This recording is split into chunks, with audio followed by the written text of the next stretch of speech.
Max. Yeah.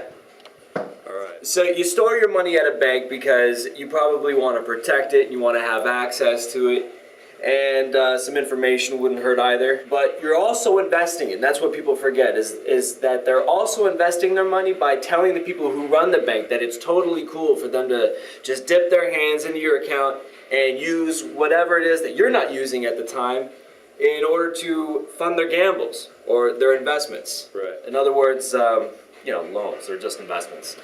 So multiply that across everyone in the country, and let's just say everyone, what's the median income right now? 35 or something, 35,000. It's not very difficult for a very small, tightly knit group of people, and I'm talking about the banks.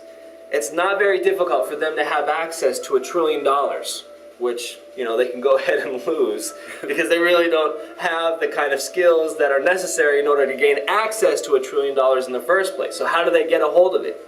And the answer is they own a network. And I'm not talking about the kind of network where you talk about how cute your cat is or what you eat for breakfast. I'm talking about the network that's responsible for the electronic transmission of I'm paying you, no, I'm paying you, and now I'm paying you, and that's it.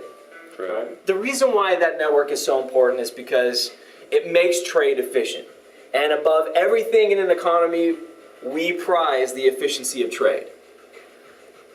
But this is not how it's looked at through banks. In fact, this is the game that they play with everyone. They say, look, if you want me to protect your money for you, and then you want me to provide you access to this very important technology which makes trade efficient, you're also going to have to let me do whatever I want with your money when you're not using it. Deal with it. That's how it happens. And so you end up having to put up with a service that's being bundled with two other services that you're probably much more interested in. Right. And that's how they get a hold of all that money. Right. And the sad thing is that while we are simply just trying to have our money protected and have access to it, we're also funding the only firm that's crazy enough in the world to underwrite the insurance policy that covers the loss of $1 trillion. Right.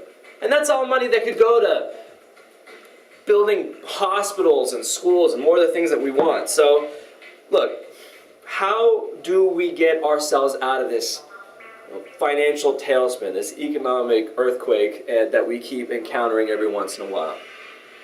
Here's the answer. The answer is that we have to prioritize the protection and access of money before it's invested. And EquilCurrency, I mean, this is what we're doing. We are leading the campaign, this agenda to get the public, get the government aware that people should be given the choice, the freedom of choice to be able to select which services that they want.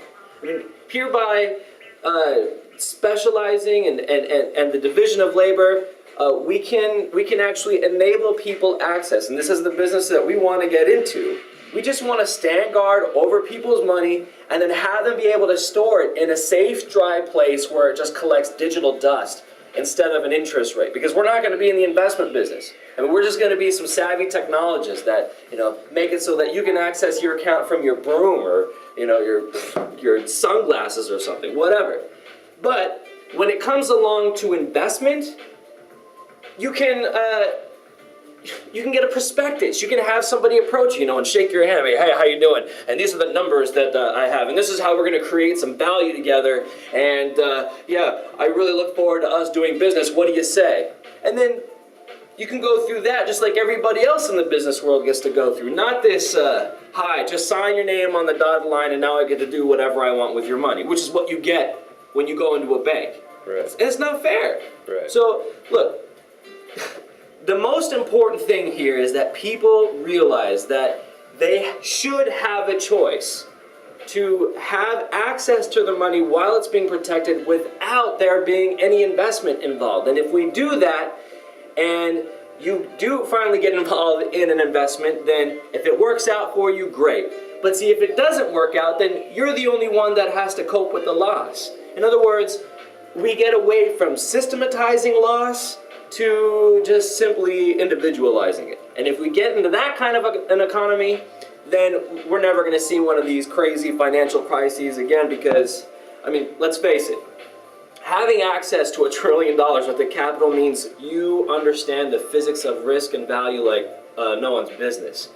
And frankly, the people that are doing it now, and they call themselves bankers, they're really just behaving as bad investors. In fact, let me, now that you got this on camera, if you're a banker, do yourself and everyone else a favor and just scratch out that portion on your business card and then write in investor. And then leave the banking to the people who want to actually protect people's assets and then just provide them easy access to it. Anyways, Right. this is great. We should do some more of these videos because people need to be aware of what's coming. As a matter of fact, let me just point this out. EquilCurrency is going to do a heck of a lot more than just store people's money and provide them safe access to it for the sake of trade. We're going to provide access to an enormously important technology called a system clock. And a system clock is going to make it so that people can track how ownership of value changes with respect to time, which means we're going to get rid of a lot of misinformation and ambiguity about what's happening within an economy. People aren't going to be able to use the absence of information in order to push an agenda. None of that stuff is going to happen anymore. Anyways, I will get into that in another one, but this perfect idea. Very nice. I like it.